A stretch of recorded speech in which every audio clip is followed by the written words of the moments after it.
السلام عليكم ورحمة الله وبركاته. حمدا لمن خلق الإنسان وعلمه البيان، والصلاة والسلام على رسول الله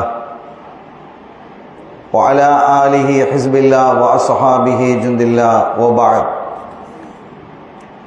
فقد قال الله تعالى في القرآن العظيم والفرقان المجيد: أعوذ بالله من الشيطان الرجيم، بسم الله الرحمن الرحيم. إن الدين عند الله الإسلام. ألا إن أولياء الله لا خوف عليهم ولا هم يحزنون. وقال رسول الله صلى الله عليه وسلم: من خاف الله خافه كل شيء. சங்கைக்குரிய பெரியோர்களே, அன்பு சகோதரர்களே, அருமை தாய்மார்களே, சகோதரிகளே, எல்லாம் வல்ல அல்லாஹுவின் பேரருளும் நபிகள் நாயகம் ஸல்லல்லாஹு அலைஹி வஸல்லம் அவர்களது நல்லாசியும் நம் அத்தனை பேர் மீதும் நிலவுமாக.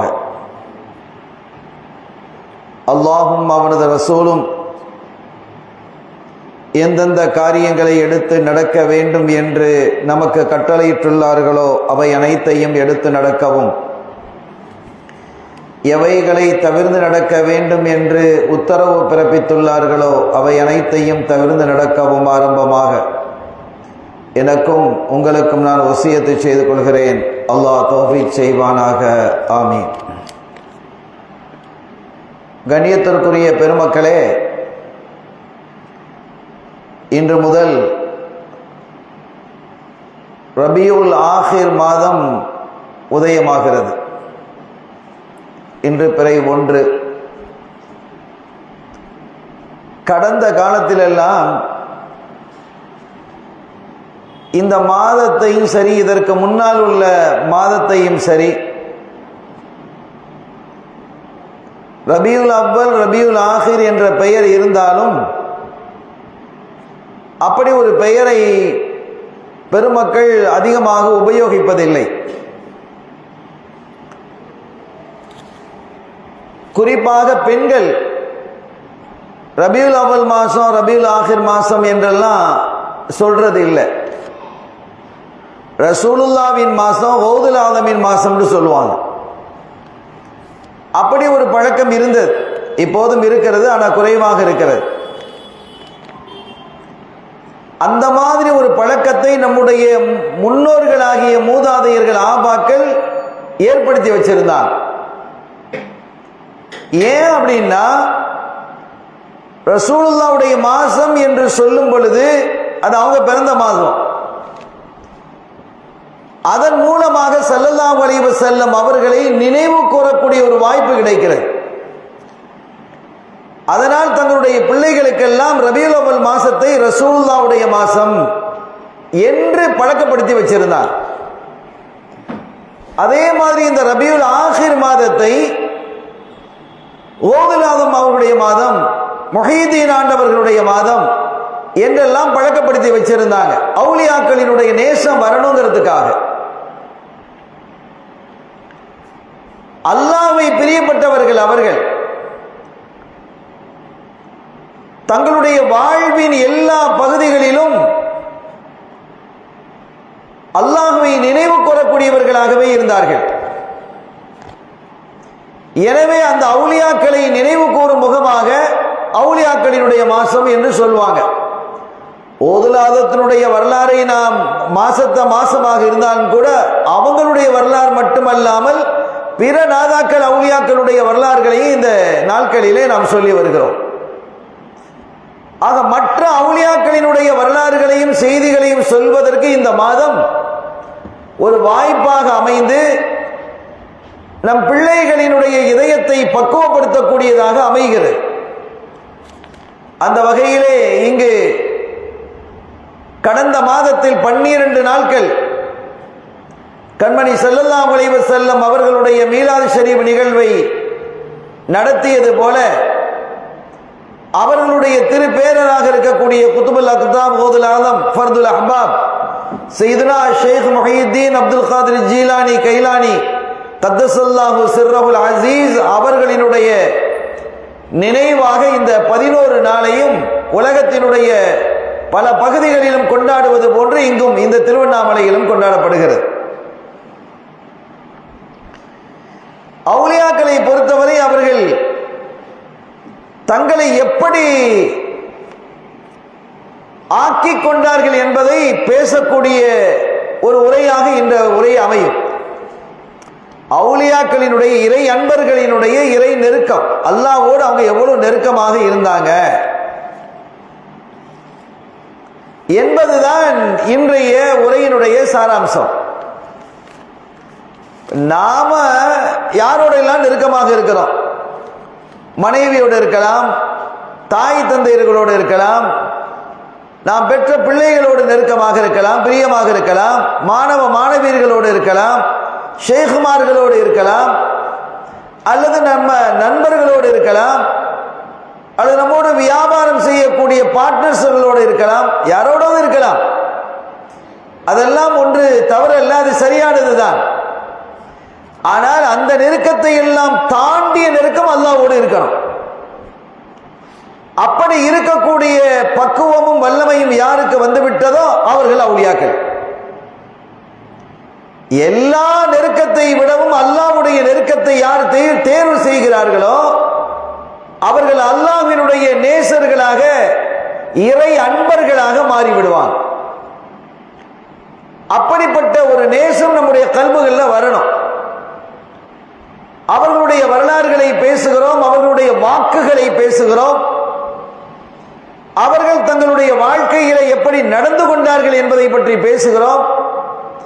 அதன் வழியாக நம்முடைய இதயங்கள் பரிசுத்தம் பெற வேண்டும். அதுதான் இந்த உரையினுடைய நோக்கமாக அமைகிறது என்பதை இதன் வழியாக நான் உங்களுக்கு சுட்டி காட்டுவேன். அருமையான பெருமக்களே, இந்த அவுலியாக்கள் எப்படி இருப்பாங்க அப்படிங்கிறத அவங்களே சொல்லி, சூஃபியாக்களை சொல்லி காட்டுறாங்க. ஒரு மனுஷன் மௌத்தாயிட்டான்னு வைங்க, ஒரு மனிதன் மரணித்து விட்டான், அந்த மனிதரை என்ன செய்யணும்? குளிப்பாட்டணும். கஃன் இடுவதற்கு முன்பாக, தொலை வைப்பதற்கு முன்பாக குளிப்பாட்டணுமா இல்லையா? அப்ப குளிப்பாட்டுறதுக்கு ஒருத்தர் வர்றார். அந்த மௌத்தா போன மனுஷனை குளிப்பாட்டுறதுக்கு ஒருத்தர் வர்றார். வந்து என்ன செய்யறாரு? அவர் மேல தண்ணி ஊத்துறார், அழுக்க துடைக்கிறார், நல்ல தேய்ச்சி கழுவுறார். இந்த கால் கைகள் மூட்டுகளை எல்லாம் இப்படி நீவி விடுகிறார், இழுத்து விடுகிறார், அழுத்தி தேய்க்கிறார். வயிற்றுக்குள்ள இருக்கக்கூடிய அசுத்தங்களை வெளியாக்குவதற்காக வயிற்றை நைக்கிறார், புஷ் பண்றார், இதெல்லாம் செய்கிறார். இப்படி எல்லாம் செய்யும் போது அவர் அந்த பக்கம் பிரட்டுறாரு, இந்த பக்கம் பிரட்டுறாரு, நேர படுக்க வைக்கிறாரு, கொஞ்சம் தூக்கி அப்படி என்ன செய்யறாரு, இப்படியே மூவ் பண்றாரு. இதெல்லாம் ஜனாசாவை பார்த்தவங்களுக்கு தெரியும். அப்ப அந்த ஜனாசா, ஏம்பா இப்படியெல்லாம் என்ன பண்ற நீ? எனக்கு வலிக்குதுப்பா, எனக்கு வலிக்குது, நோவினை எடுக்குது, இதெல்லாம் இப்படி செய்யாத, என்ன சும்மா விட்டு அப்படின்னு எந்த ஜனாசாவது சொல்லுமா? எந்த ஜனாசாவது எங்காவது பேசி இருக்குதா? அப்படி பேசினா அவர் குளிப்பாட்டுறவர் ஜனாசாவை போட்டுட்டு ஓடிடுவார், அவர் பயந்துருவார் இல்லையா? அப்ப அவர் எப்படியெல்லாம் பிரட்டுகிறாரோ அப்படியெல்லாம் அந்த ஜனாசா பிறழுகிறது, நிமிர்த்தினால் நிமிர்கிறது, படுக்க வைத்தால் படுக்கிறது, கையை நீவி விட்டால் அதுக்கு தந்து கொண்டிருக்கிறது, காலை மடக்கி இழுத்தால் இருக்கிறது, வயிற்றை நசுக்கினால் அமைதியாக இருக்கிறது. எந்த மறுப்பும் செய்வதில்லை, எந்த மறுப்பும் பேசுவதில்லை, பேச முடியாது. எப்படி கஸ்ஸால் என்று சொல்லக்கூடிய குளிப்பாட்டுபவருக்கு முன்பாக ஒரு ஜனாசா, ஒரு மையத்து அவர் செய்வதையெல்லாம் வாங்கிக் கொள்கிறதோ, எந்த மறுப்பும் செய்யாமல் இருக்கிறதோ, அதுபோன்று ஒரு மனிதன் அல்லாஹ்வினுடைய சமூகத்தில் இருக்கணும். அல்லாஹ் என்ன செய்தாலும் கபூல் செய்யணும். சோதிக்கிறானா, என்னை ஏன் இப்படி சோதிக்கிற அப்படிலாம் கேட்கக்கூடாது. எல்லா நிலையிலும் ஒரு ஜனாசாவை மாதிரி அல்லாஹ்வினுடைய சமூகத்தில் இருக்கணும். குளிப்பாற்றுவனுக்கு முன்னால் அந்த ஜனாசா எப்படி இருக்கிறதோ அப்படி அந்த ஜனாசாவை போன்று எந்த ஒரு மனிதன் அல்லாஹ்வினுடைய சமூகத்தில் இருக்கிறானோ, அல்லாஹ் எதை சொன்னாலும் எதை செய்தாலும் அதை அப்படியே கபூல் செய்கிறானோ அவன் விலாயத்து பெற்றவனாக ஆகிவிடுகிறான். அவுலியாக்களினுடைய நிலை அப்படித்தான் இருந்தது. ஏன் எப்படி செய்தாய் என்று கேட்க மாட்டாங்க. அல்லாஹ் ஏன் இப்படி என்ன சோதிக்கிற அப்படின்னு நினைக்காத அவுலியாக்கள் கேட்பாங்களா? கேட்க மாட்டாங்க. எனக்கு வியாபாரத்தில் தொடர்ந்து நஷ்டமா வந்துகிட்டு இருக்க ரப்பே அப்படின்னு கேட்க மாட்டாங்க. கொஞ்ச நாளைக்கு முன்னால நான் சோகம் இல்லாம இருந்தேன், அதுக்கப்புறம் என் மனைவி சோகம் இல்லாம இருந்தா, என் பிள்ளை சோகம் இல்லாம இருக்குது அப்படின்னு பாட மாட்டாங்க. எல்லாவற்றையுமே அமைதியாக அல்லாஹ்வினுடைய திரு பொருத்தம் என்று அவங்க வாங்கிக்கிடுவாங்க. அல்லாஹ் ஒரு அவுலியாவை சோதிச்சானா, அவருடைய உடம்புல கடுமையான வலிய நோவினையை கொடுத்தான். அல்ஹம்துலில்லாஹ் என்று வாங்கி கொண்டார்கள். கால்களில் வலியை கொடுத்தான், வேதனை வந்தது.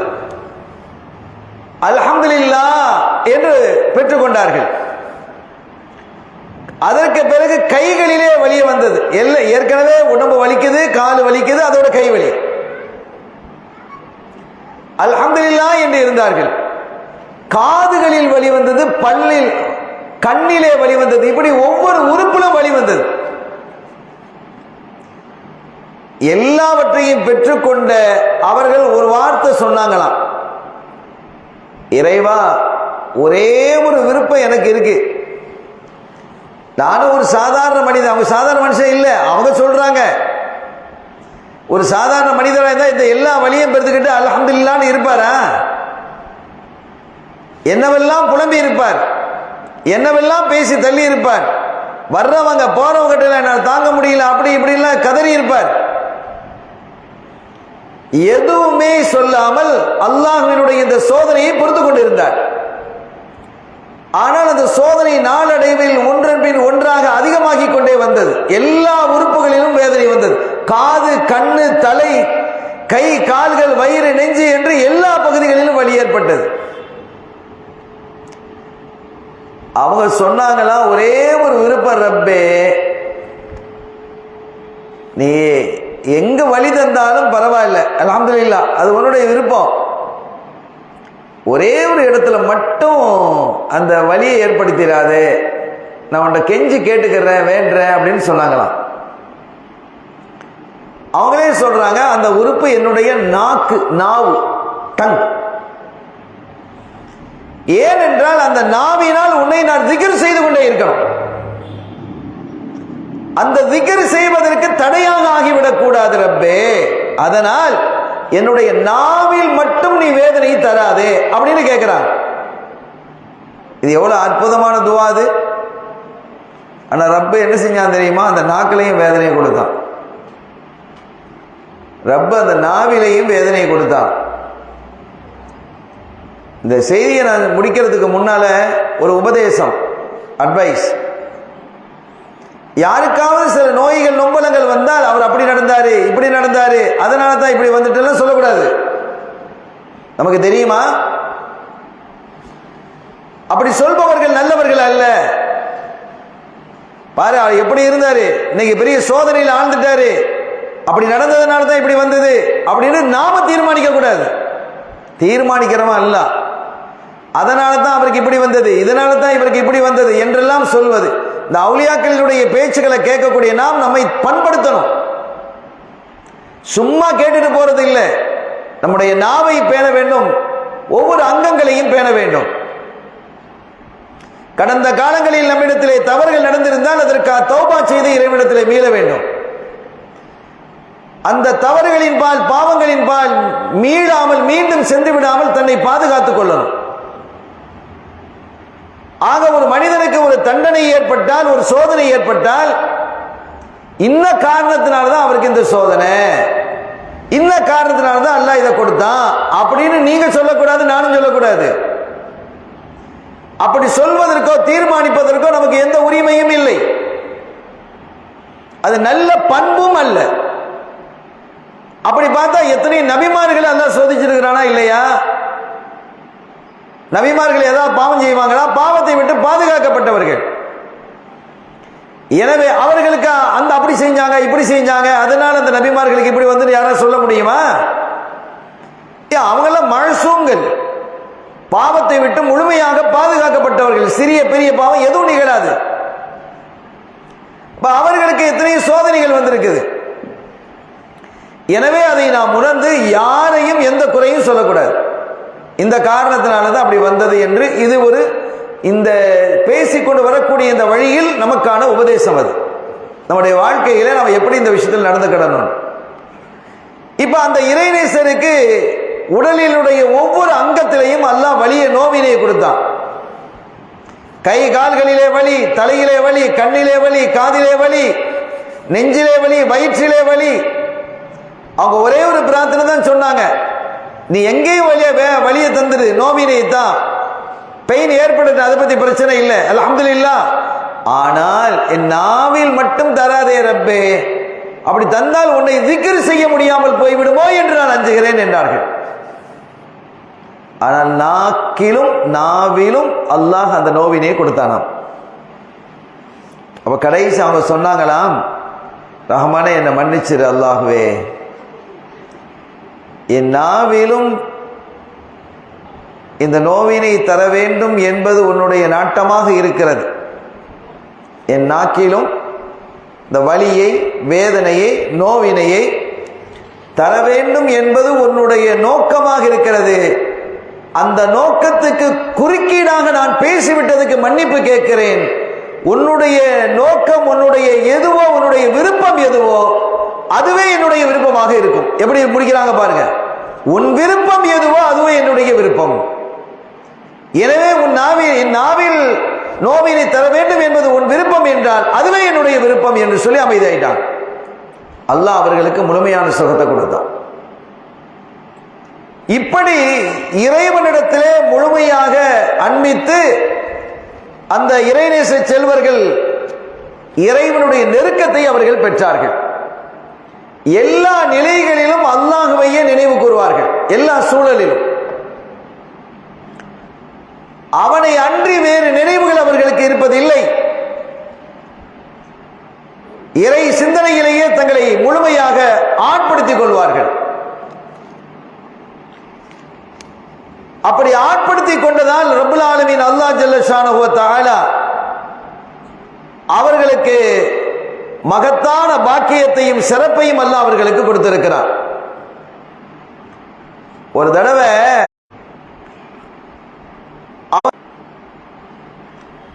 அப்படி சென்று கொண்டு இருக்கும் பொழுது அவங்க நோன்பு வச்சிருக்கிறாங்க. நோன்பு வைத்திருக்கக்கூடிய காலம், நம்மளோட ரமதானுடைய காலம் அல்ல, ஏதோ ஒரு நோன்பு, திங்கக்கிழமை வியாழக்கிழமை நோன்பு வைக்கிறாங்க. ஐயாமு தஷ்ரீக் புற 13, 14, 15 முழு சந்திரன் உள்ள நாட்கள், இதெல்லாம் நோன்பு வைக்கிறது இருக்கு இல்லையா?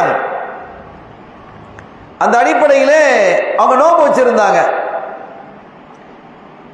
அப்படி நோன்பு வைத்துக் கொண்டு தெருவிலே செல்லும் பொழுது ஒரு மனிதர் சொல்கிறார், ரஹிமல்லாஹு மையஷ்ரப், கையில தண்ணி வச்சிருக்கிறார். ஒரு ஜக்கில் தண்ணியை வச்சுக்கிட்டு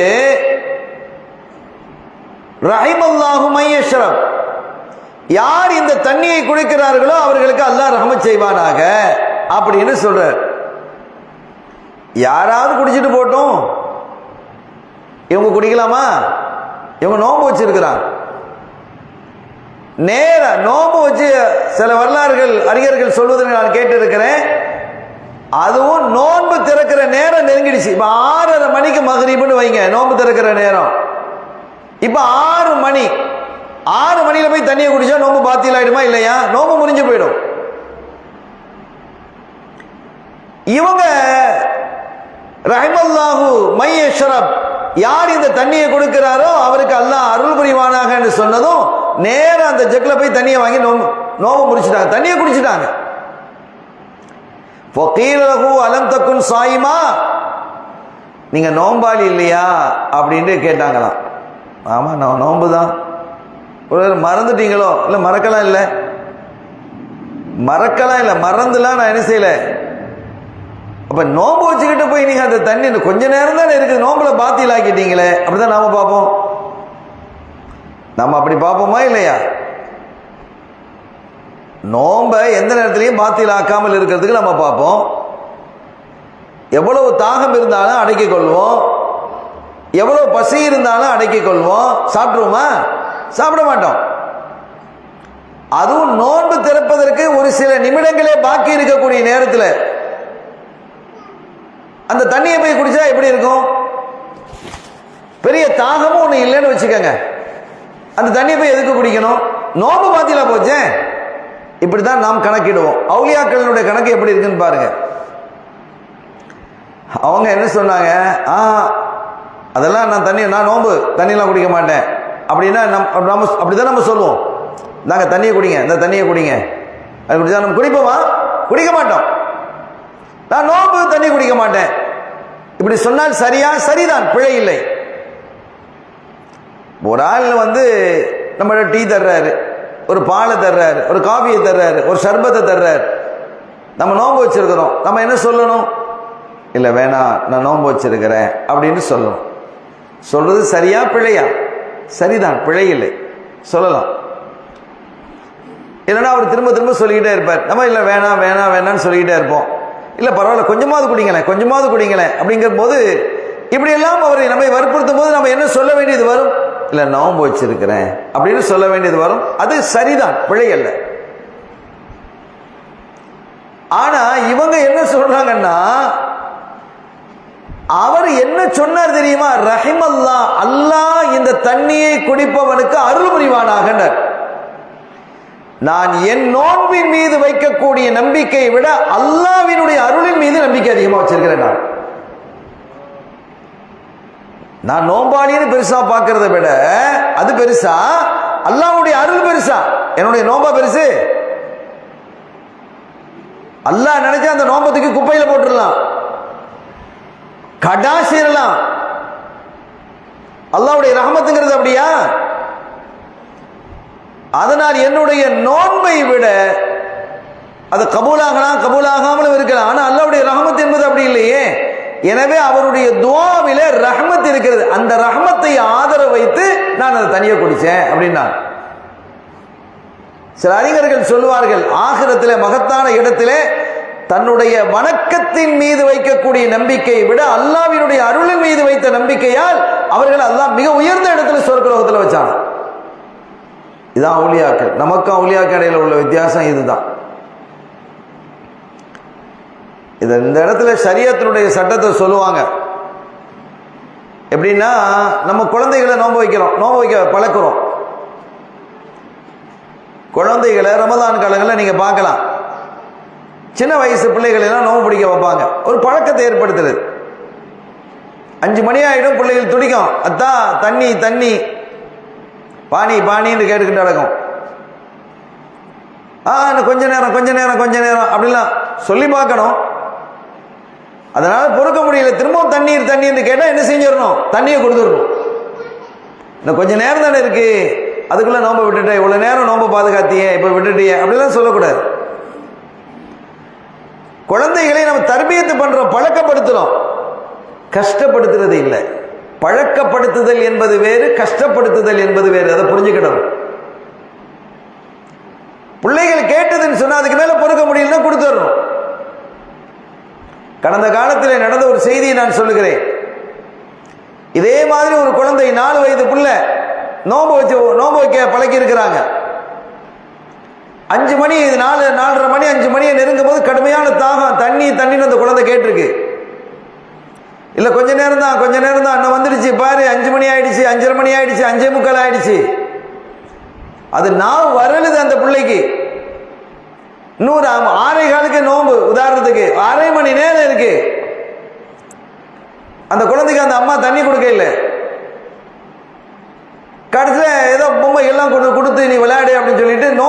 கொடுப்பதற்கு, இஃப்தாருக்காக வேண்டி உணவுகள் தயாரிப்பதற்காக அது சென்றுடுச்சு.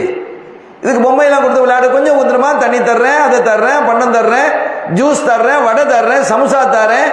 அந்த குழந்தைகளுக்கு ஆர்வம் ஊட்டுறது.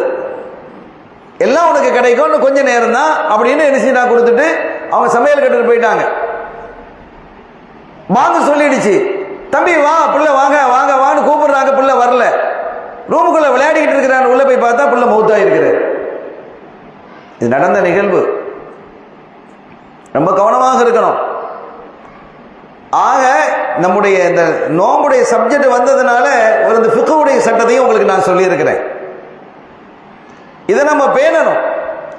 ஆக குழந்தைகளை பக்குவப்படுத்துவது, பழக்கப்படுத்துவது என்பது நியாயமானது. ஆனால் கஷ்டப்படுத்துவது என்பது அநியாயமானது. கஷ்டப்படுத்தக்கூடாது, விட்டுறணும். அவர் நோம்பு பிடிக்கலைன்னா அல்லாவுக்கு ஏதாவது குறைஞ்சிருமா? அல்லாவுடைய அருள் குறைந்து போய்விடுமா? அல்லாவுடைய கதிர் குறைந்து போய்விடுமா?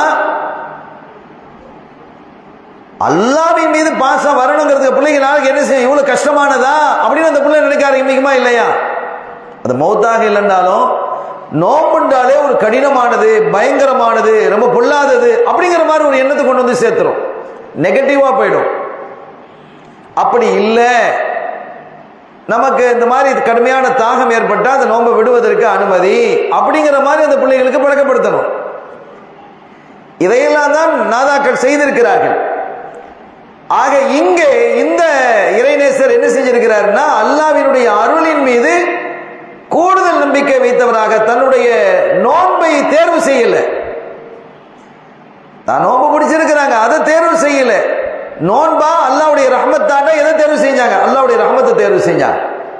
தன்னுடைய அமலை தேர்வு செய்யல. அமல் மக்பூலா இல்லையாங்கிறது எப்படி தெரியும் ஒரு மனிதனுக்கு? ரஹமத்துங்கிறது அது உறுதிப்படுத்தப்பட்ட ஒன்று இல்லையா?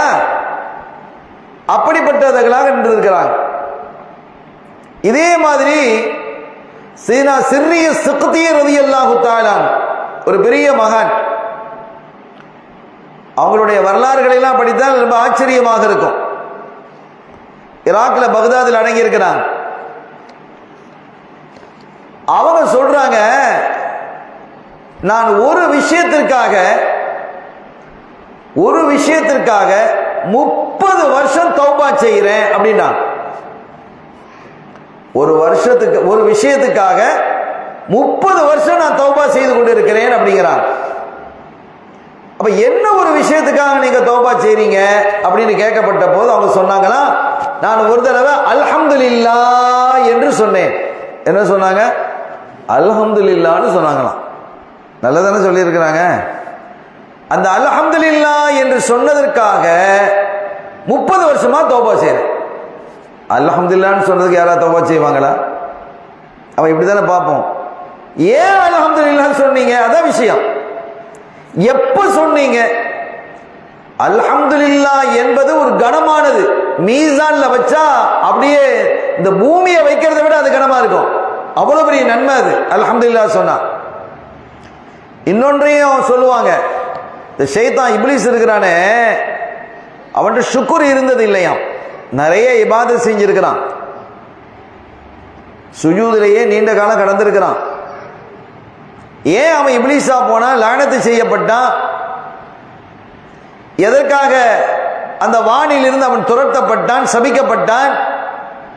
அதெல்லாம் நமக்கு தெரியும். ஆதம் அலைஹிஸ்ஸலாம் அவர்களுக்கு சுஜூது செய்யலைங்கிறது தெரியும். ஆனா அதுக்கு அடிப்படை காரணம் என்னன்னா, அவன் ஒரு பொழுதும் ஷுக்குர் அவன்கிட்ட நிகழ்ந்ததில்லை. ஷுக்குர்னா என்ன? அல்ஹம்துலில்லாஹ்னு சொல்லுவது, அல்லாஹ்வுக்கு நன்றி பாராட்டுவது. இந்த ஒரு முறையாவது அவன் அல்ஹம்துலில்லாஹ் என்று சொல்லி இருந்தால் அவன் இப்லீஸா மாறி போயிருக்க மாட்டான் அப்படிங்கிறாங்க அறிஞர்கள். அப்ப அல்ஹம்துலில்லாஹ் என்பது ஒரு அற்புதமான ஒரு வார்த்தை. அண்ணா எப்படி இருக்கிறீங்க? அல்ஹம்துலில்லாஹ் நல்லா இருக்கேன். வியாபாரம் எப்படி இருக்கு? அல்ஹம்துலில்லாஹ் நல்லா இருக்கு. மனைவி மக்கள்லாம் எப்படி இருக்கிறாங்க? அல்ஹம்துலில்லாஹ் நல்லா இருக்காங்க. இது ஒரு பெரிய ஷுக்குருடைய வார்த்தை இல்லையா? என்ன வியாபாரம் எல்லாம் போயிடுச்சு அப்படிங்கிறது, இந்த இயாசத்து இருக்குதே, இந்த நிராசை, இது நல்ல பண்பு அல்ல. அப்ப அல்லாஹ் மீது குறை சொல்ற மாதிரி உள்ள பண்பு இது. அல்லாஹ் உனக்கு எவ்வளவு காலம் நிறைய தந்திருக்கிறானே, அப்ப அல்லாஹ் எனக்கு தந்துகிட்டே இருக்கான் தந்துட்டு இருக்கான்னு சொல்லிட்டு இருந்தியா? இப்ப மட்டும் சொல்ற? எனவே இது எல்லா காலங்களிலும் ஒரு மனிதனுடைய மனோநிலை அல்ஹம்துலில்லாஹ் என்று இருக்குமே, ஆனால் அது பெரிய ஷுக்ருடைய அடையாளம். எல்லா நிலையிலும் அல்ஹம்துலில்லாஹ் இருக்கணும். ஒரு பிள்ளை மௌத்தாயிடுச்சா, இன்னா லில்லாஹி வ இன்னா இலைஹி ராஜிஊன், அல்ஹம்துலில்லாஹ். வியாபாரத்தில் லாபம் கிடைத்ததா, அல்ஹம்துலில்லாஹ். வியாபாரம் நஷ்டமாகி விட்டதா, அல்ஹம்துலில்லாஹ். நாம் ஒரு விஷயம், ஒரு காரியத்திற்காக செல்கிறோம், அந்த காரியம் நிறைவேறிவிட்டது, அல்ஹம்துலில்லாஹ். அந்த காரியம் ஃப்ளாப் ஆயிடுச்சு, அல்ஹம்துலில்லாஹ் என்ற மனோநிலைக்கு வரணும். இதுதான் விலாயத்தினுடைய துவக்கம், இதுதான் துவக்கம். இப்படியெல்லாம் எல்லா காலத்திலும் அல்ஹம்துலில்லாஹ் என்பது அல்லாஹ்வுக்கு ஷுக்ர் செய்வது, நன்றி பாராட்டுவது. வகலீலும் மின் இபாதிய ஷக்கூர், என்னுடைய அடியார்களில் எனக்கு நன்றி செலுத்தக்கூடியவர்கள் மிக குறைவானவர்கள் அல்லாஹ். ஏன்னா குறை சொல்றவங்க தானே நிறைய இருக்கிறோம், ஷுக்ர் செய்யறவங்க ரொம்ப குறைவு. அல்லாஹ்வே சொல்றானே வகலீலும் மின் இபாதிய ஷக்கூர், என்னுடைய அடியார்களில் எனக்கு நன்றி பாராட்டுபவர்கள், தேங்க்ஸ் சொல்பவர்கள் ரொம்ப குறைவுங்கிறான். எனவே ஒரு மனிதர் துஆ செஞ்சுக்கிட்டே இருந்தாராம், அல்லாஹும்ம ஜஅல்னி மினல் கலீல், அல்லாஹும்ம ஜஅல்னி மினல் கலீல். இது ஒரு துஆ. என்ன துஆ அது? இறைவா என்னை கொஞ்சத்தில, கொஞ்சம் சின்னது, அதிலே ஆக்குவாயாக. இப்படி யாராவது துஆ செய்வாங்களா? என்னை கொஞ்சத்தில் ஆக்குவாயாக, நிறைய தருவாயான்னு கேட்டால் பரவாயில்ல, அல்ல கொஞ்சமாவது தான்னு கேட்டாலும் பரவாயில்ல, கொஞ்சத்தில் என்னை ஆக்கு அப்படின்னு கேட்கிறாங்க. இதே துஆ கேட்டுக்கிட்டீங்கிறார், தவாபுல கேட்டுக்கிறார். இதை கேட்ட ஒரு நாதா, ஒரு அவுலியா அந்த மனிதன்கிட்ட போய், என்னப்பா ஒரு வித்தியாசமான துஆவை கேட்டுக்கிட்டு இருக்கிறியே, அல்லாஹ் ஜஅல்னி மினல் கலீல், என்னை கொஞ்சத்தில் ஆக்கு கொஞ்சத்தில் ஆக்குன்னு கேட்கிறீங்க, இது என்னப்பா துஆ? இது எனக்கு புதுசா இருக்கு, யாருமே இப்படி துஆவை கேட்டது இல்லையே, இது என்ன விதமான துஆ இது? அப்ப அவர் சொன்னாரா, ஆமா அல்லாஹ் சொல்றான், வகலீலும் மின் இபாதிய ஷக்கூர், என்னுடைய அடியார்களில் எனக்கு நன்றியாக நடக்கக்கூடியவர்கள் மிக குறைவானவர்கள் அல்லாஹ் சொல்றான். இல்ல, அந்த கொஞ்சத்தில் என்னை ஆக்குன்னு கேட்டேன் நான். அல்லாஹ் நம்மை அப்படி ஆக்குவானாக. அப்ப நன்றி பாராட்டக்கூடியவர்களாக இருக்கணும். அல்லாஹ் அதை எதிர்பார்க்கிறான். மனுஷன் நன்றி எதிர்பார்க்க கூடாது. ஒருத்தர் நமக்கு, நாம ஒருத்தனுக்கு ஒரு கஷ்டப்பட்டான், ஒரு துன்பம், அவனுக்கு போய் நாம ஒரு உதவி செஞ்சோம், ஒரு தேங்க்ஸ் கூட சொல்லலை. இங்க பாரு மச்சான், அவனுக்கு நான் இவ்வளவு உதவி செஞ்சிருக்கிறேன், ஒரு தேங்க்ஸ் கூட சொல்லலை மச்சான், குழம்பி போச்சு, நீ செஞ்ச நன்மையெல்லாம் அழிஞ்சு போயிடும். நன்மையை எதிர்பார்த்து, இந்த எதிர்பார்ப்பு இல்லாமல் நீ நல்லது செய்யணும். இதான் அவுலியாக்கள் நமக்கு கற்றுத்தரக்கூடியது. நீ செய்யக்கூடிய எந்த ஒன்றும் எதிர்பார்ப்பு இல்லாமல் இருக்கணும். எந்த எதிர்பார்ப்பும் இல்லாமல் செய்வதுதான் சரியானது. நான் அவனுக்கு அதை செஞ்சேன், இவனுக்கு எதை செஞ்சேன்னு சொல்லி காட்டுறதே பாதி போயிடுச்சு, அதுல வேற நன்றி வேற சொல்லலன்னு எதிர்பார்க்க கூடாது. இது நமக்கு நன்மையை தராது. அப்ப நாம் செய்யக்கூடிய நல்ல காரியத்திற்கு ஏதோ ஒரு எதிர்பார்ப்பு இருக்குது, அப்படி வந்துருதா இல்லையா? ஆனால் யார் உதவியை பெற்றாரோ, நம்ம யாருக்கு உதவி செஞ்சோமோ அவர் எப்படி இருக்கணும் அப்படின்னா, அவர் நன்றி உள்ளவராக இருக்கணும், அவர் நன்றி சொல்லணும். நாம நன்றி எதிர்பார்க்க கூடாது, உதவி செய்தவர் நன்றியை எதிர்பார்க்க கூடாது, உதவியை பெற்றவர் நன்றியை சொல்லணும். இப்படி மார்க்கம் நமக்கு பண்படுத்தி தந்திருக்கிறது. அவுலியாக்கள் அந்த அடிப்படையிலே வாழ்ந்தவர்கள். ஆக நன்றி, அல்லாஹ்வுக்கு நன்றி சொல்வது என்பது எல்லா நிலைகளிலும் அல்ஹம்துலில்லாஹ் என்று சொல்லி ஷுக்ர் செய்வதான். எந்த குறைபாடுகளையும் சொல்லிக் கொண்டு இருக்கக்கூடாது. அவன் எதை தந்தாலும், எவ்வளவு தந்தாலும், எப்போது தந்தாலும் அல்ஹம்துலில்லாஹ், தராமல் விட்டாலும் அல்ஹம்துலில்லாஹ். அப்ப அல்ஹம்துலில்லாஹ் என்பது ஷுக்ருடைய அடையாளம். இப்ப இந்த சிர்ரி சிக்தி ரலியல்லாஹு தஆலா என்ன சொல்றாங்க, இந்த அல்ஹம்துலில்லாஹ்வை சொன்னதற்காக 30 வருஷம் நான் தௌபா செய்யறேங்கிறாங்க. ஏன் அப்படின்னு கேட்டா, ஒரு தடவை அவங்க ஒரு இடத்துல நிற்கும் போது ஒருத்தர் வந்து சொன்னாரா, பஜார்ல அவங்க ஒரு சின்ன ஒரு கடை ஒன்று, ஷாப் ஒன்று வச்சிருந்தாங்க, கடை வச்சிருந்தாங்க. சிறிய சக்தி பஜார்ல நெருப்பு பிடிச்சிருச்சு, ஃபயர் ஆயிடுச்சு, எல்லா கடைகளும் எரிஞ்சு போச்சு, எல்லா கடைகளும் எரிந்து சாம்பலாகிவிட்டது, உங்க கடையை தவிர உங்க கடை எரியல. இப்ப நம்ம என்ன சொல்லுவோம்? எல்லா கடையும் எரிஞ்சு போச்சு, உங்க கடை எரியல அப்படின்னு ஒருத்தர் வந்து சொன்னா நம்ம என்ன சொல்லுவோம்? அல்ஹம்துலில்லாஹ்னு சொல்லுவோமா இல்லையா? அப்படித்தானே சொல்லணும், அப்படி நம்ம நினைக்கிறோம். ஆனா அவுலியாக்களை பாருங்க எப்படி.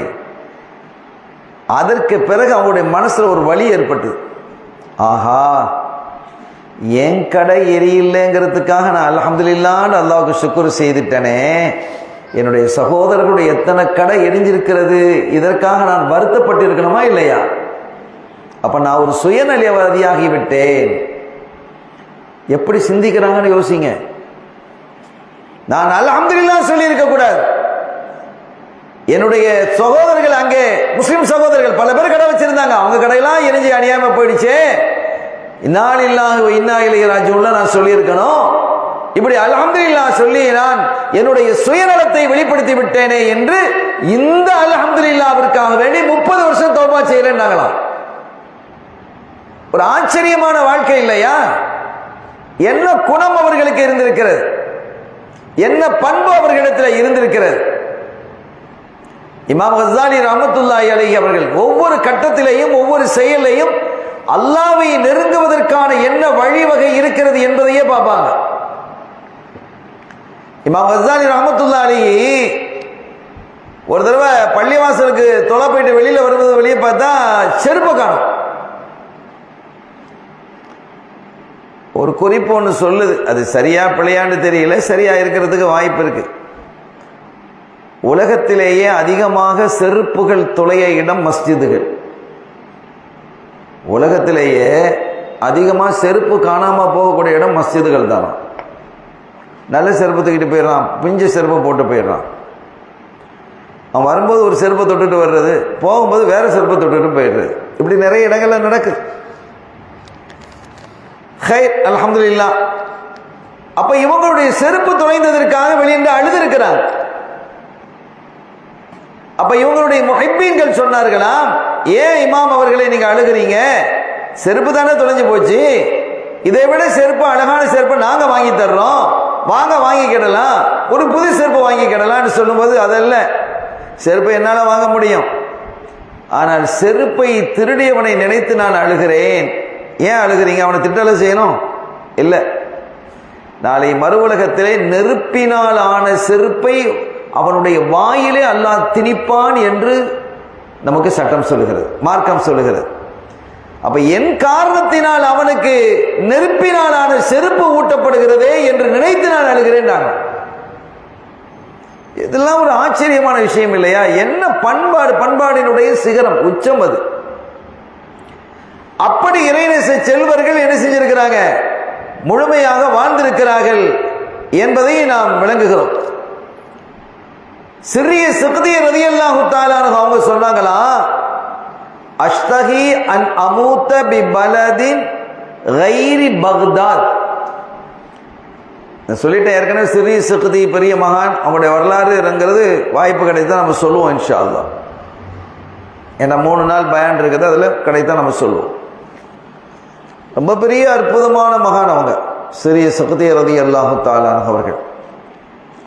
ஓதுல் ஆலம் ரலியல்லாஹு தஆலா முஹைதீன் அப்துல் காதிர் ஜீலானி கத்தஸல்லாஹு அல் அஸீஸ் அவர்களுக்கு முந்தைய காலத்தில் வாழ்ந்தவங்க. அவங்க சொல்றாங்களா, அஷ்தகி அன் அமூத பி பலதின் கைரி பக்தாத், பக்தாத் அல்லாத ஊர்ல நான் மௌத்தா போகணும் அப்படிங்கிறது என்னுடைய விருப்பம். பக்தாத்ல நான் மௌத்தா போக கூடாது. ஏன்னா பக்தாத்ல தான் அவங்க வாழ்றாங்க, அவங்களுடைய வாழ்க்கை முழுவதும் எங்கதான் இருக்கு? பக்தாத்ல தான் வாழ்றாங்க.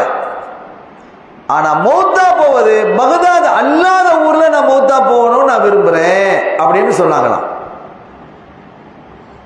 அப்ப லிம ஃபகாலு லிமாதா அல்ல லிமதாக்க, எதனால அப்படி சொல்றீங்க அப்படின்னு அவங்கள்ட்ட கேட்கப்பட்டிருக்கு. அல்லா யக்பலனி கபருஹு அல்லா யக்பலனி கபரி ஃபாஃப்ததிஹ். நான் நிறைய பாவம் செஞ்சிட்டனோன்னு பயமா இருக்கு. யார் சொல்றா? சிறிய சிறுதி. பாவம் செய்யாதவங்க தான் தான் பாவம் செஞ்சிட்டோமோன்னு பயப்படுறாங்க. பாவம் செஞ்சவங்கெல்லாம் தைரியமா தான் இருக்கிறாங்க. பாவம் செய்தவர்கள், குற்றம் இழைத்தவர்கள்லாம் தைரியமா இருக்கிறாங்க. பாவம் செய்யாத அந்த பெருமக்கள் அல்லாஹ்வை பயப்படுறாங்க. நான் மௌத்தாகி, நான் இந்த ஊர்ல தானே வாழ்ந்திருக்கிறேன், இந்த பகதாதுல தானே நான் வாழ்றேன், இத்தனை காலம் நான் பகதாது இருந்திருக்கிறேன், என்னை பத்தி இந்த மண்ணுக்கு தெரியுமா இல்லையா? இந்த மண் என்னை பார்த்துக்கிட்டு தானே இருக்கு. நான் மௌத்தாயிட்டா இந்த பாவியை நான் ஏத்துக்கிட மாட்டேன்னு இந்த கபர் என்னை தூக்கி வெளியில வீசிடுமோன்னு எனக்கு பயமா இருக்குன்னாங்களா. அதனால என்னை பார்க்காத மண்ணில் போய் அடங்குறதுக்கு விரும்புறேன்னாங்க. பகதாதுங்கிறது பாக்கியமான ஊரு, அது அவங்களுக்கும் தெரியும். ஆனா அவங்க என்ன சொல்றாங்க? இந்த பகதாது மண், இந்த கபரு என்னை அங்கீகரிக்காதோ கபூல் செய்யாதோ, என்னை தூக்கி வெளியில வீசிடுமோ அப்படின்னு எனக்கு பயமா இருக்கு, நான் செஞ்ச பாவத்தினால அப்படின்னாங்களாம். எவ்வளவு பெரிய இறையச்சம் இருந்திருக்கிறது! அல்லாஹ்வினுடைய பயம் அவர்களிடத்திலே நிறைவாக இருந்திருக்கிறது. மன் காஃபல்லாஹ காஃபஹு குல்லு ஷை, ஆரம்பத்தில் நான் படித்து காட்டிய ஹதீஸ். யார் அல்லாஹ்வுக்கு அஞ்சுகிறார்களோ அவர்களுக்கு எல்லாம் அஞ்சும் என்றார்கள் ஸல்லல்லாஹு அலைஹி வஸல்லம். யார் அல்லாஹ்வுக்கு அஞ்சுகிறார்களோ அவர்களுக்கு எல்லாம் அஞ்சும். இப்ப நமக்கு என்ன? எதை கண்டாலும் நமக்கு அச்சமாக இருக்கிறது. வறுமையை கண்டு அச்சம், பிசினஸ்ல நஷ்டம் ஏற்பட்டுட்டால், தொழிலில் நஷ்டம் ஏற்பட்டுட்டால் அச்சம், நம்முடைய பிள்ளைகள் வாழ்க்கை சரியாக அமையலன்னா நமக்கு பயமா இருக்கு. எப்படி நம்முடைய பிள்ளைகளோட வாழ்க்கையெல்லாம் போகுமோ, அவனுக்கு நல்ல வேலை கிடைக்கலன்னு அச்சம், அவன் பிள்ளைய வச்சு பொண்டாட்டி மக்களை வச்சு எப்படி காப்பாற்றுவான் அச்சம், கவர்மெண்ட்டை கண்டு அச்சம், அவன் அப்படி பண்ணிடுவானோ இப்படி பண்ணிடுவானோ அந்த சர்க்காரு, இந்த சர்க்கார் நம்ம என்ன பாடுபடுத்துமோ தெரியலையே முஸ்லிம்களே அப்படின்னு அச்சம். ஏன் இந்த அச்சம் எல்லாம் வருகிறது என்றால், அல்லாஹ்விடத்தில் நமக்கு அச்சம் இல்லை. ரப்ப இடத்துல நமக்கு அச்சம் வந்து விட்டால் இந்த அச்சம் எல்லாம் இருக்காது. ரப்ப இடத்துல அச்சம், அல்லாஹ்விடத்துல பயம் வந்துருச்சுன்னு வைங்க, இது எதுவும் அச்சம் இருக்காது. மன் காஃபல்லாஹ காஃபஹு குல்லு ஷை. இந்த மண்ணிலே வாழக்கூடிய மூமீன்கள் இறையச்சத்தோடு வாழ்வார்களாக இருந்தால் அரசாங்கம் அவர்களுக்கு பயப்படும், அரசு பயப்படும். அவங்களுக்கு அநீதம் இழைப்பதற்கு, அவங்களுக்கு தங்கடம் இழைப்பதற்கு அரசாங்கமே பயப்படும். நாம் கூடிய மட்டும் விலாயத்தினுடைய உச்சம் இல்லாவிட்டாலும் கூட அடிப்படை ஹலால் ஹராமை பேணியாவது நாம் வாழணும். நம்மையில் இருந்து நிகழ்ந்து விட்ட பாவங்களுக்கு தௌபா செய்யணும். அதை சரிப்படுத்துவதற்காக வாதிடக்கூடாது. அது குற்றம் என்பதை அங்கீகரித்து அதோடு என்ன செய்யணும்? அந்த பேச்சை விட்டுவிட்டு அல்லாஹ்விடத்தில் முழுமையாக நம்மை அர்ப்பணிக்கணும். இதுதான் ஒரு மனிதனை உச்ச நிலைக்கு கொண்டு வரக்கூடியதாக இருக்கிறது என்பதை நம்ம விளங்கிக்கணும். இப்படியெல்லாம் தங்களுடைய வாழ்க்கை அமைத்துக் கொண்டவர்கள் தான் அவுலியாக்களாக இருக்கக்கூடிய இறை அன்பர்கள். கண்ணியத்திற்குரிய பெருமக்களே, இமாம் ஜைனுல் ஆபிதீன் ரலியல்லாஹு தஆலா ஸல்லல்லாஹு பேரர் ஹஜ்ரத் ஹுசைன் ரலியல்லாஹு தஆலாவுடைய மகனார். எல்லாருக்கும் தெரியும் ஜைனுல் ஆபிதீன். கர்பலால எல்லாரும் கொல்லப்பட்ட பொழுது, ஷஹீதாக்கப்பட்ட பொழுது ஒரே ஒரு ஆள் தான் மிஞ்சி இருந்தது. யாரு? ஜைனுல் ஆபிதீன் ரலியல்லாஹு தஆலா, ஹுசைன் ரலியல்லாஹு தஆலாவுடைய மகனார். அவங்க சின்ன வயசா இருந்தாங்க. அவங்க யுத்த களத்துக்கும் அவங்க வந்திருந்தாங்க. ஆனால் சின்ன வயசு பிள்ளைலாம் யுத்த களத்தில் நின்றாங்க. ஆனால் இவங்களுக்கு கடுமையான காய்ச்சல் நோய் ஏற்பட்டு அந்த யுத்த களத்துக்கு போக முடியாமல் அந்த டெண்டுக்குள்ளே இருந்துட்டாங்க. அல்லாஹ் அந்த சந்ததியை பாதுகாக்கிறதுக்காக வேண்டி அல்லாஹ் தஆலா அவங்கள என்ன செய்யல, ஒரு நோயை கொடுத்து டெண்டுக்குள்ளுக்கு படுக்க வச்சுட்டான் அல்லாஹ். இல்லைன்னா ஹுசைன் ரலியல்லாஹு தஆலாவுடைய சந்ததிகள் இல்லாமல் போயிருக்கும் இது வரைக்கும். அந்த சந்ததிகள் கியாமத்து வரைக்கும் இருக்கணும் என்பதற்காகவே அவர்களுக்கு ஒரு நோயை கொடுத்து அல்லாஹ் என்ன செஞ்சிட்டான். அப்ப நோய் ஒரு கைரா இல்லையா? அதனால தானே இன்னைக்கு வரைக்கும் அந்த சாதாத்மார்கள் அஹ்லுல் பைத்துகள் இருந்துகிட்டு இருக்கிறாங்க. அப்ப ஹுசைன் ரலியல்லாஹு தஆலா அவர்களுடைய அந்த அருமை மகனார் ஜைனுல் ஆபிதீன் ரலியல்லாஹு தஆலா அவர்கள் அவங்களுடைய அசல் பெயரு ஜெயினுல் ஆபிதீன் கிடையாது. அந்த நேரத்தில் அவங்களுக்கு ஜெயினுல் ஆபிதீன் பேரே இல்லை. அவங்க பேர் அலி. ஹுசைன் ரலியல்லாஹு தஆலா தன்னுடைய அப்பா பேரை, அத்தா பேரை தான் என்ன செஞ்சாங்க, வச்சாங்க, அலின்னு வச்சாங்க.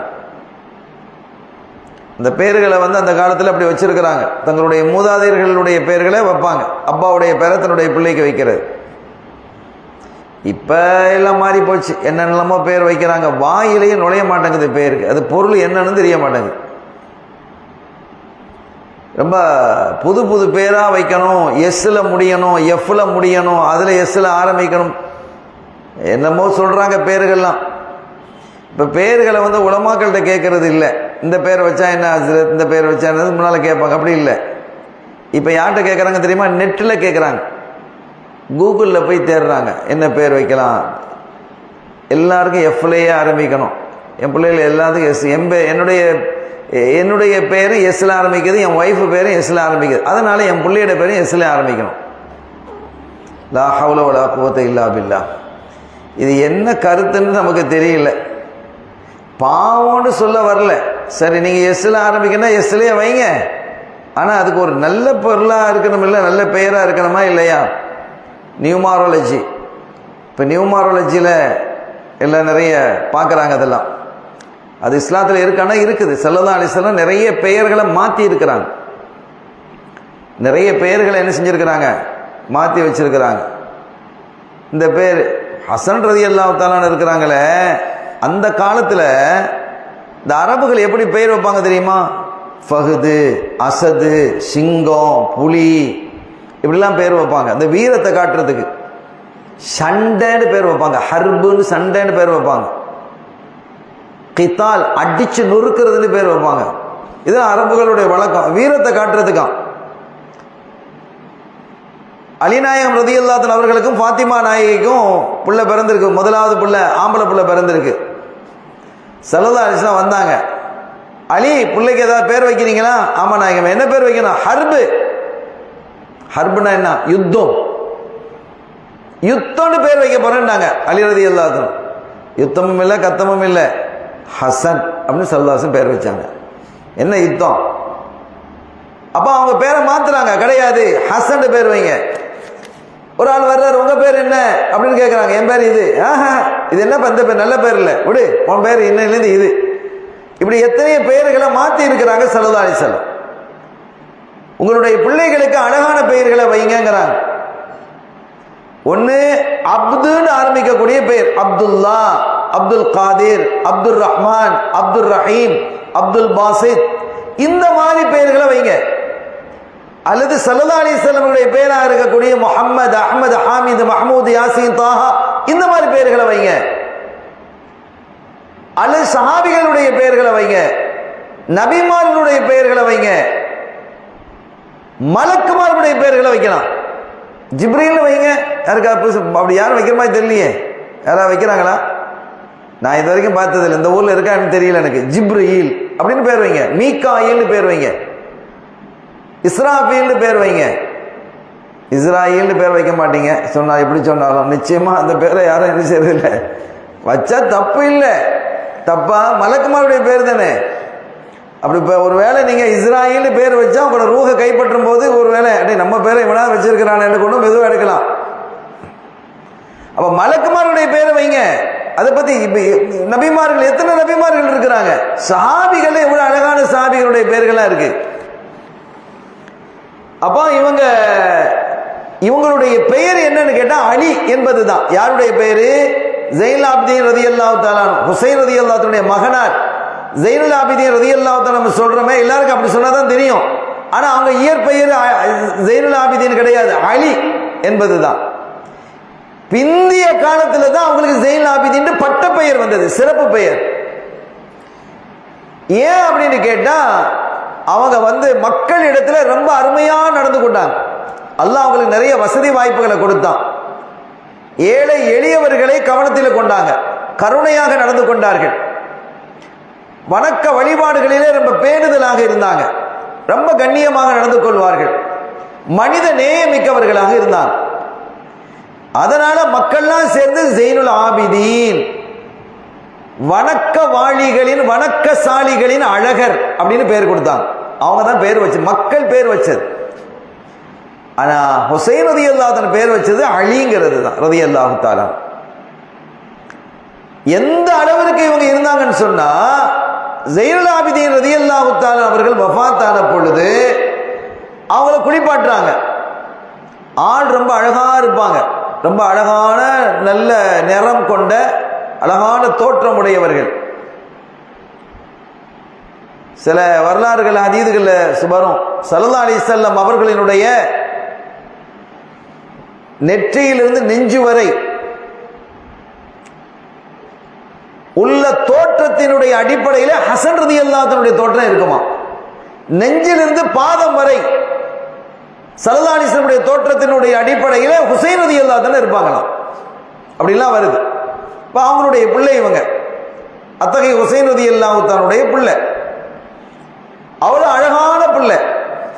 ஆனால் இப்போ வயசாகி வஃபாத்தாயிட்டாங்க. குளிப்பாட்டும் போது இப்படி பரட்டுவாங்களா இல்லையா, பார்த்தா முதுகுல கருப்பு கருப்பு கோடா இருந்திருக்கு. சில கருப்பு கோடுகள் இருந்தது. அப்படி பார்த்து அந்த குளிப்பாட்டினவரே திகைச்சிட்டாராம், பயந்துட்டாராம். என்ன இந்த முதுகுல எவ்வளவு கருப்பு கருப்பு, இத்தனை கோடு இருக்கு அப்படின்ட்டு. அப்போ பக்கத்தில் கூடிய உறவுகள்லாம் நின்றுக்கிறாங்க, உறவினர்கள் குளிப்பாட்டுறதுக்கு. குளிப்பாட்டும் போது நிறைய பேர் நிற்கக்கூடாது.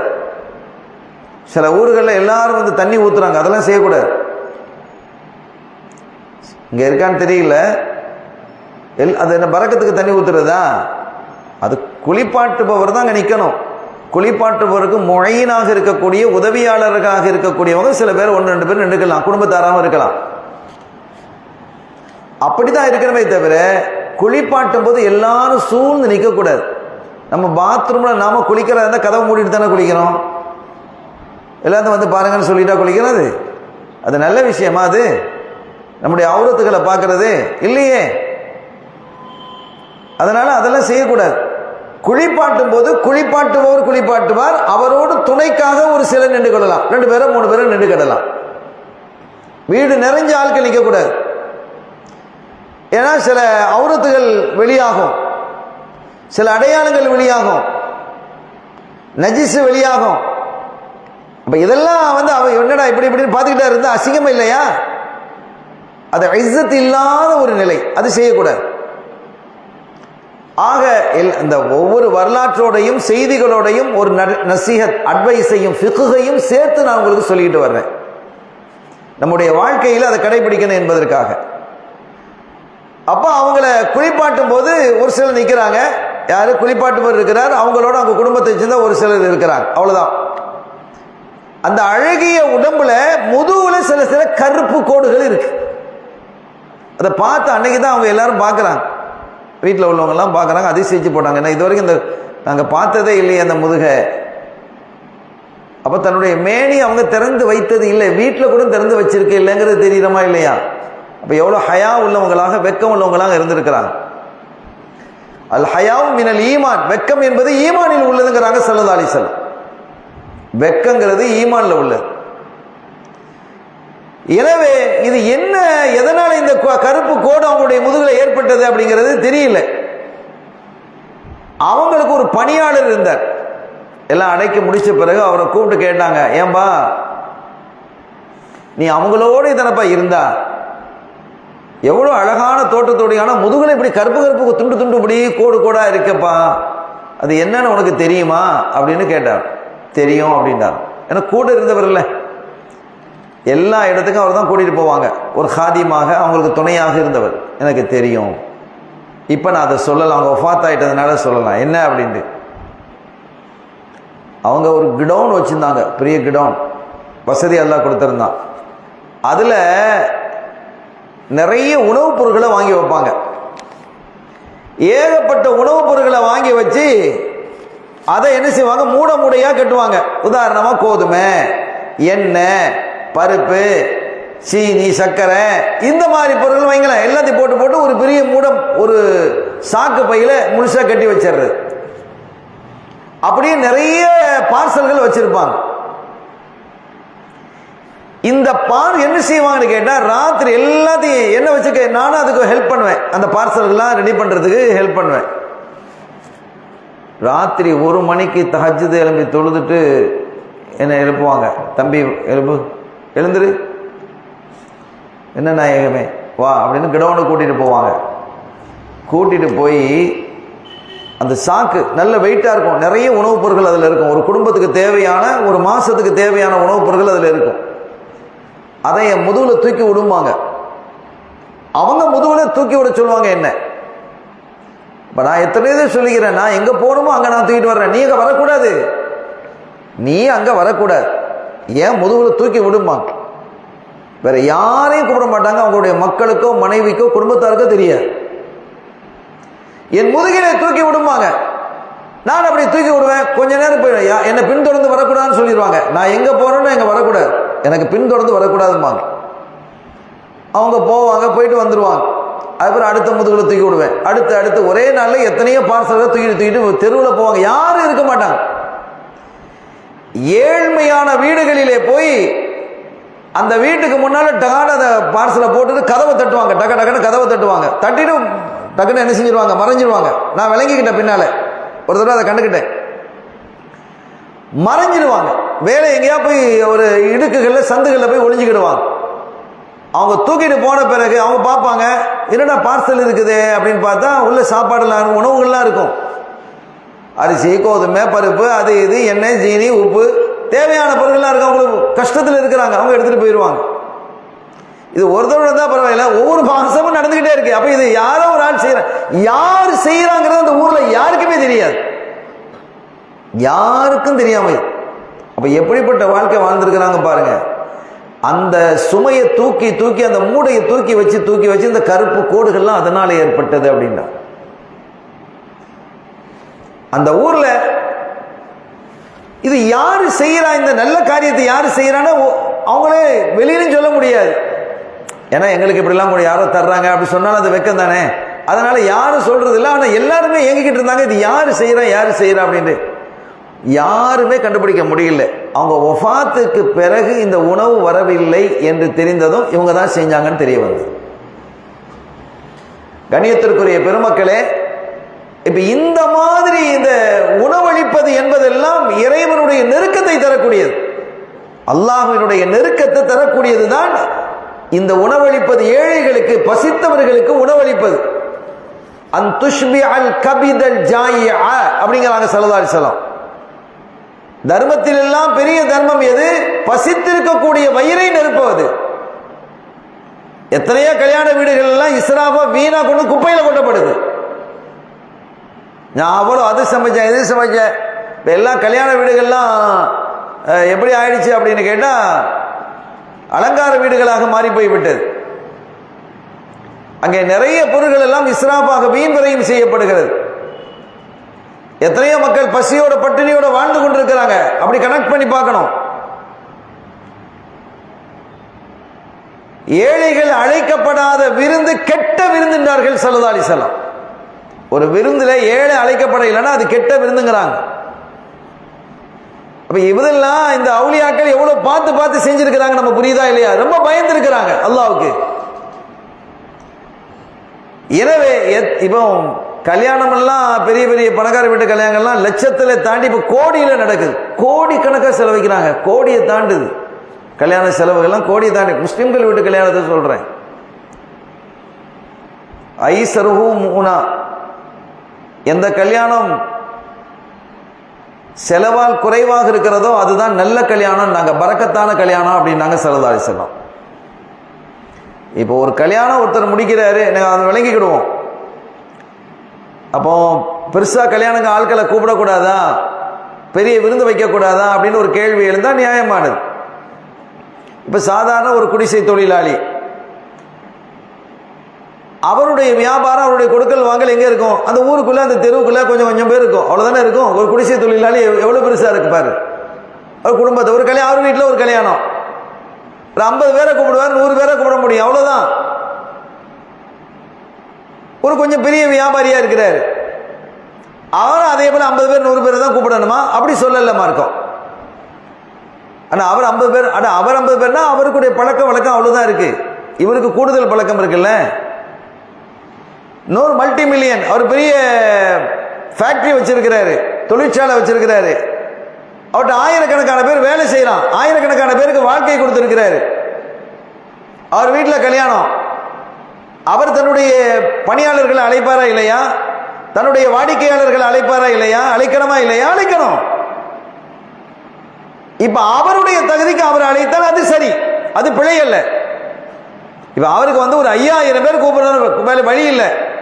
அவருக்கு அத்தகைய பழக்கம் இருக்குது, அவ்வளவு பிரபல்யமானவர், அவ்வளவு தேவை, அவருடைய கொடுக்கல் வாங்கல் எல்லாம் நட்பு வட்டாரங்கள பெருசா இருக்கு. அப்ப அவங்கள கூப்பிடுறாங்கன்னு சொன்னா அது தப்பு இல்லை. நீ 5000 பேருக்கு சாப்பாடை போடு, நீ 5000 பேரை கூப்பிடு, அது ஒன்றும் அது வீண் விரயம் கிடையாது. அது நீ லிமிட்டா தான் செய்யறான், உன்னுடைய தகுதிக்கு அது லிமிட்டட். ஆனா 5000 பேருங்கிற இடத்துல அதுக்கு 8000 பேருக்கு சாப்பாடு ஆக்கி அந்த சாப்பாடை 3000 கொண்டு போய் கொட்டுறதுங்கிறது வீண் விரயம் தானே. ஆனா தேவைக்கு அதிகமான அலங்காரங்கள் பண்ணி தன்னுடைய படத்தை தன்னுடைய செல்வத்தை காட்டுறதுங்கிறதுக்காக ஊர் முறை லைட்டை போடுறது அது அவசியமா? உன் வீட்டுக்கு லைட்டை போட்டுக்க, பந்தல போட்டுக்க, அது ஊர் முறை நீ காட்டணுங்கிறதுக்கு. இப்ப நிறைய இடங்கள்ல பட்டாசு வெடிக்கிறோம், இது மார்க்க அனுமதிக்குதா? இதெல்லாம் அப்ப இந்த மாதிரி வீண் விரயங்கள். உட்காரக்கூடிய டேபிள் இருக்குது, இந்த டேபிள் உட்காந்து சாப்பிட்றாங்க, சேர் போட்டிக்கிறாங்க, சாப்பாடு இதில் படுத்துறீங்க, ரைட்டு ஓகே, அதில் பேப்பர் விரிக்கிறீங்க, இந்த சேரு ஓகே போதும் தானே. இந்த சேரில் அதுக்கு ஒரு ட்ரெஸ்ஸை போடுறது, துணியை போட்டு மூடுறாங்க, வெள்ளை துணியை போட்டு அப்படின்ட்டு அப்படி பார்க்கறதுக்கு அழகா இருக்கு. இது தேவையா? சோறு தான் சாப்பிட தானே போறாரு, அவர் பிரியாணி தின்னுட்டு போயிட்டு இருக்கிறாரு, அதுக்கு சேருக்கு நீ அடையாளம்? சேரை சாப்பிடுது, சேருக்கு எதுக்கு ட்ரெஸ்ஸை போடுற நீ? ஒரு விழா நடக்குது, அந்த விழாவில் சரி ஒரு பெரியவங்களாம் உட்காடுறாங்க, விடுறாங்க, ஒரு வர்றாங்கன்னு சொன்னா அந்த அந்த மேடையில் உட்கார்றவங்களுக்கு மட்டும் அது ஒரு அலங்காரமாக போட்டு வச்சுக்க வேண்டியதான். அது அளவோடு நிறுத்திக்கிடணும். எல்லாத்துலேயும் ஒரு அளவு இருக்கு. இந்த வீண்வரையை செய்யக்கூடாது. இப்படி எத்தனையோ வீண்வரையங்கள் நடந்து கொண்டிருக்கிறது. இதெல்லாம் அவுலியாக்கள் அதை விட்டெல்லாம் வெளியில வந்துட்டான். இந்த வீண் விரயம் என்பது அவர்களிடத்தில் இருக்கார். அல்லாவுக்கு எது பிரியமோ அதுதான் எனக்கு பிரியம், அல்லாவுக்கு எது வெறுப்போ அதுதான் என்னுடைய வெறுப்பு. இதனால் அல்லாவை அவங்க நெருங்கினான். அல்லாவை விருப்பப்படக்கூடியது எந்த ஒன்றிலும் என்னுடைய அல்லாவுக்கு நெருக்கம் இருக்கிறது, விருப்பம் இருக்கிறதா? என் ரப்பு இதை விரும்புகிறானா? என் ஹபீப் ஸல்லல்லாஹு அலைஹி வஸல்லம் இதை விரும்புகிறார்களா? என்னுடைய ரப்பு இதை வெறுக்கிறானா? என்னுடைய ஹபீப் ஸல்லல்லாஹு அலைஹி வஸல்லம் இதை வெறுக்குகிறார்களா என்று பார்த்து பார்த்து செய்வான். அவர்களுக்கு எது விருப்பமோ அது என்னுடைய விருப்பம், எது வெறுப்போ அது என்னுடைய வெறுப்பு. அப்படிங்கிற அந்த பண்பாட்டுக்கு என்ன செஞ்சு வந்துருவான். செய்தனா சரிய சுக்தி ரலியல்லாஹு தஆலா அன்ஹு அவங்க ஒரு தடவை ஒரு மனிதரை குறித்து பெருசா பேசப்பட்டிருக்கிறது.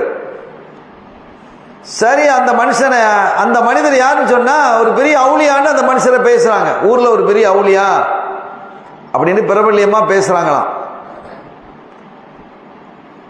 சிறிய சுக்தியில அபு யஸீத் பிஸ்தாமி ரலியல்லாஹு தஆலா, அப்ப அபு யஸீத் பிஸ்தாமி சொன்னாங்களாம், இந்த மனிதரை பத்தி பெருசாக பேசப்படுது, பெரிய இறைநேச செல்வர் அவுலியான்னு பேசப்படுது, அவங்கள போய் நம்ம சந்திச்சுட்டு வருவோமா?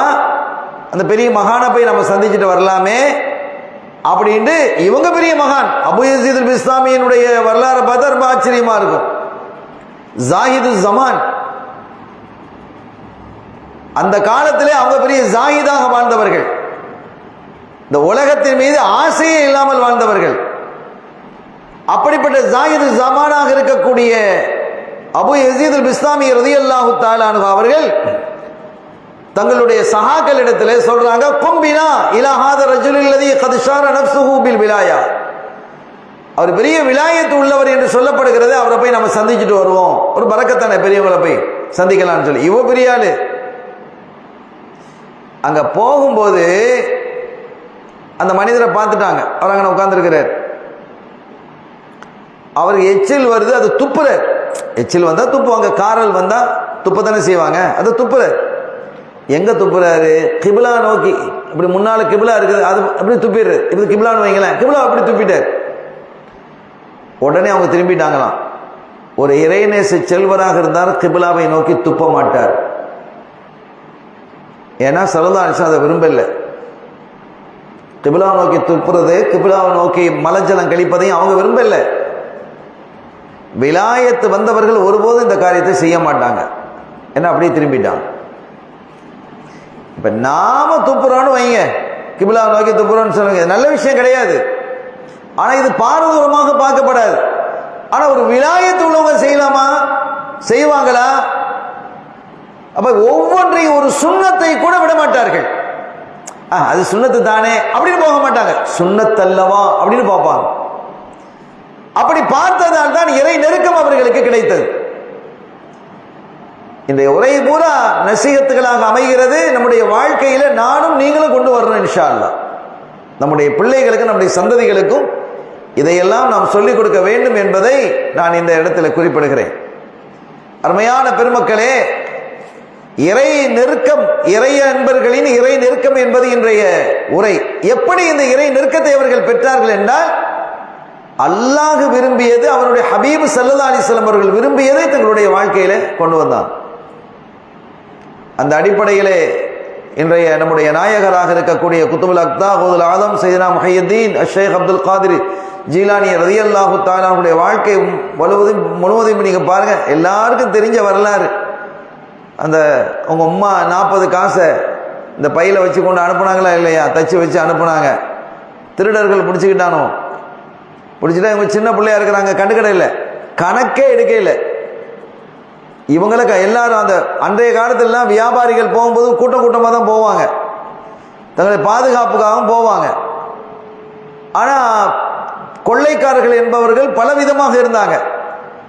தனியாக இருந்து கொள்ளை அடிக்கிறவன் இருந்தான், ஒரு 4-5 பேரை வச்சுட்டு பெரிய டீம் வச்சுக்கிட்டு தொழிற்சாலை மாதிரி டீம் வச்சுட்டு திருடுறவங்க இருந்தாங்க. அந்த மாதிரி ஒரு டீம் வந்து இவங்களை பிடிச்சிக்கிடுச்சு. இவங்களுடைய எண்ணிக்கையை விட கொள்ளைக்காரர்களுடைய எண்ணிக்கை அதிகமாக இருக்கு, ஆயுதங்கள் அதிகமாக இருக்கு, ஒன்றும் செய்ய முடியாது. இந்த வியாபாரிகள்லாம் போகும்போது தங்களுக்கு பாதுகாப்புக்காக சில வீரர்களை கூட்டு போவாங்க, 10 பேரை கூட்டு போவாங்கன்னு வைங்க. 100 திருடர்கள் வந்தால் என்ன செய்யறது? ஒன்றும் செய்ய முடியாது, உயிர் சேதம் ஏற்பட்டுரும். அந்த மாதிரி ஒரு சூழல்ல எல்லாத்தையும் இப்போ அபகரிச்சுக்கிட்டே இருக்கிறாங்க. ஓதுல கண்டுகிடவே இல்லை, யாருமே கண்டுகிட இல்லை. ஒருத்த மட்டும் அப்படியே அந்த கிராஸ் பண்ண, ஏய் தம்பி இனி என்னப்பா வச்சிருக்க, உண்டே தான் இருக்கா அப்படின்னு சும்மா கேட்குறான். ஆமாம் இருக்கு அப்படின்னாங்க. என்ன இருக்கு? 40 தங்க காசு வச்சுக்கிறேங்கிறாங்க. 40 தங்க காசு வச்சிருக்கிறியா போயா அப்படிங்கிற மாதிரி சொல்லிட்டு போறான். அவனுக்கு பெருசாக நம்பிக்கை இல்லை, சும்மா அது சின்ன பிள்ளை ஏதோ விளையாடுது அப்படிங்கிற மாதிரி. இன்னொருத்த வந்து கேட்கும் போது அதே மாதிரி சொல்றாங்க. இந்த செய்தி தலைவனுக்கு போன போது தலைவனை அவனை கூட்டு வர சொல்றான். ஆளை கூட்டிச்சுட்டு வா, தம்பி நீ உங்ககிட்ட என்னப்பா இருக்கு? நான் 40 தங்க காசு வச்சிருக்கிறேன். எங்கப்பா ஒன்றும் இருக்கிற மாதிரி தெரியலையே. இல்லை இல்லை, இந்த உள்பகுதியில் எங்கள் அம்மா வச்சு தச்சிருக்கிறாங்க அப்படின்னு பார்த்தா 40 தங்க காசு இருக்கு. அப்படியே அரண்டு போயிட்டான். தம்பி ஒன்று நாங்கள் கணக்கிலே எடுக்கலையேப்பா, கணக்கிலே எடுக்க இல்லை, என்ற ஒன்றுமே இல்லைன்னு சொல்லி தான் நாங்கள் விட்டுட்டு போயிருப்போமே. அநியாயத்துக்கு 40 தங்க காசை கொண்டு வந்து கொடுக்குறிய நீ என்கிட்ட ஒன்றுமே இல்லை, சும்மா கேட்டோம் என்னப்பா இருக்குது, எனக்கு ஒன்றும் இல்லை அப்படின்னா போயிருப்போம். இப்போ ஒரு திருட வந்து நம்மகிட்ட பணம் இருக்கு, என்னப்பா வச்சிருக்கிறான், ஒன்றும் இல்லை அப்படின்னு சொன்னால் இது பெரிய பொய்யாகுமா? ஆகாது. நம்முடைய பொருளை நம்ம பாதுகாக்கணும். இது நமக்கு உள்ள ஹுக்கும். நம்ம விலாயத்துடைய ஹுக்கும் வேற, விலாயத்தை வந்துட்டு அது நிலைமை வேற. அப்போ அவங்க சொன்னாங்களா, ஓதுலாதன்னு சொன்னாங்களா?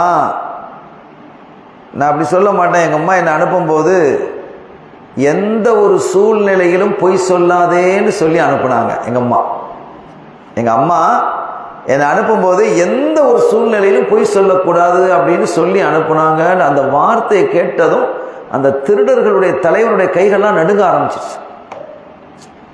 ஒரு சின்ன பிள்ளைக்கு இருக்கக்கூடிய இந்த அதபு கூட என்கிட்ட இல்லையே. காலமெல்லாம் பொய் சொல்றேன், காலமெல்லாம் கபடம், காலமெல்லாம் குழப்பம், காலமெல்லாம் ஹராமான சம்பாத்தியம், அடுத்தவர்களை வேதனைப்படுத்தி துன்பப்படுத்தி அந்த இடத்துல கண்கள்லேருந்து அல்லாஹ் கல்ப மாற்றத்தை ஏற்படுத்துகிறான். ஏன்னா லேசான ஆளுடைய வாயிலிருந்து வந்தது இல்லையே, ஓதுலத்தினுடைய வாயிலிருந்து வந்த வார்த்தை அல்லவா. அவங்களுடைய உள்ளத்தில் அப்படி ஒரு நடுக்கத்தை ஏற்படுத்தி அவங்கெல்லாம் தௌபா செய்தார்கள் என்பதை பார்க்கிறோம். அந்த தொழிலை விட்டு மீண்டு வெளியில் வந்தாங்க. அவர்கள் பலருக்கு விலாயத்து கிடைத்தது என்பதெல்லாம் வரலாறு இருக்கிறது. ஏன் காரணம் என்னன்னா, அந்த ஹலால் ஹராம பேர்னாங்க, இறையச்சம் இருந்தது. இந்த இறையச்சத்தின் காரணத்தினால் அல்லாஹ்வை நெருங்கிட்டாங்க. அல்லாஹ்வை நெருங்கியதன் காரணத்தினால் அவர்கள் யாருக்கும் பயப்படலை. மன் காஃபல்லாஹ காஃபஹு குல்லு ஷை, அல்லாஹ்வுக்கு யார் அஞ்சுகிறார்களோ அவர்களுக்கு எல்லாம் அஞ்சும் என்பது ஸல்லல்லாஹு அலைஹி வஸல்லம் வாக்கு என்ற அடிப்படையிலே அவர்கள் முறையாக ஷரியத்தை பேணினார்கள். ஷரியத்திற்கு மேலாக அல்லாஹ்வினுடைய விருப்பத்தையே முழுமையாக கொண்டு, அவருடைய ஹபீபினுடைய விருப்பத்தையே முழுமையாக கொண்டு தங்களுடைய வாழ்க்கையை அமைத்துக் கொண்டதின் காரணத்தினால் அல்லாஹ்வினுடைய நெருக்கத்தை அவர்கள் பெற்றார்கள். அந்த நெருக்கத்தை விட வேறு எந்த நெருக்கமும் சிறந்ததல்ல. அதற்கு நிகராக இன்னொரு நெருக்கம் இல்லை. அதுதான் உண்மை. அதன் காரணத்தினால்தான் அவர்கள் இறை நேச செல்வர்கள். அவர்களுக்கு லா ஹௌஃபுன் அலைஹிம் வலா ஹும் யஹ்ஸனூன், அவர்களுக்கு கவலையும் இல்லை, ஆகிரத்தில் பயமும் இல்லை. எல்லாரும் பயந்து இருக்கும்போது அவங்க பயப்பட மாட்டாங்க. நம்ம நிலைமை என்ன ஆகுமோன்னு எல்லாரும் கவலைப்படும் போது அவங்க கவலைப்பட மாட்டாங்க என்று அல்லாஹ் குர்ஆன்ல சொல்றான். அப்படிப்பட்ட அச்சமற்ற நிலையிலே அவர்கள் ஆகிரத்தில் அல்லாஹ் ஆக்கி வைப்பான். அத்தகைய பெருமக்களை கொண்டாடுவது என்பதும் அவர்களை பற்றி பேசுவது என்பதும் அவர்களுக்காக நம்முடைய நேரத்தை பேசுவதற்காக கேட்பதற்காக நேரத்தை ஒதுக்குவது என்பதெல்லாம் இபாதத், அல்லாஹ்வுக்கு பிரியமானது. ஏன்னா அவருடைய நேசர்களை பற்றி பேசுறோம். அந்த வகையிலே இந்த கூட்டமும் அப்படி அமைகிறது. எல்லாம் வல்ல ரப்பல் ஆலமீன் அல்லாஹ் ஜல்ல ஷானஹு வ தஆலா இந்த மஜ்லிஸை கபூல் செய்து நல்லடியார்கள் கூட்டத்திலே அல்லாஹ் என்னையும் உங்களையும் நம்மையும் நம்முடைய சந்ததிகளையும் அல்லாஹ் ஆக்கி வைத்து ஈரோலக சௌபாக்கியங்கள் அல்லாஹ் தந்தருள் பாலிப்பானாக. இந்த மஜ்லிஸை கபூல் செய்வானாக. நம்முடைய பாவங்களை மன்னிப்பானாக. நம்முடைய குறைகளை மறைத்து விடுவானாக. ஆகிரத்தையும் இந்த உலகத்தையும் நமக்கு பாக்கியமாக ஆக்கி வைத்து நம்முடைய மரண தருவாயில் லா இலாஹ இல்லல்லாஹ் முஹம்மது ரசூலுல்லாஹ் என்ற கலிமாவோடு மரணிக்கக்கூடிய மகத்தான பாக்கியத்தையும் அல்லாஹ் நமக்கு வழங்குவானாக. நம்முடைய நாட்டு திட்டங்களை நிறைவேற்றி வைப்பானாக. சாலிஹான ஆஷிக்கான கூட்டத்திலே என்னையும் உங்களையும் நம்மை சார்ந்தவர்கள் நம்முடைய சந்ததிகளையும் அல்லாஹ் இணைத்து வைப்பானாக. பிஹக்கி ஹபீபிஹி ஸல்லல்லாஹு அலைஹி வஸல்லம். எல்லாம் வல்ல அல்லாஹ்வின் அருளையும் ஸல்லல்லாஹு அலைஹி வஸல்லம் ஷஃபாத்தையும் பெறுவோமாக. வாய்ப்பளித்தமைக்கு நன்றி. வஆகிரு தஅவானா அல்ஹம்துலில்லாஹி ரப்பில் ஆலமீன். வஸ்ஸலாமு அலைக்கும் வரஹ்மத்துல்லாஹி வபரகாத்துஹு.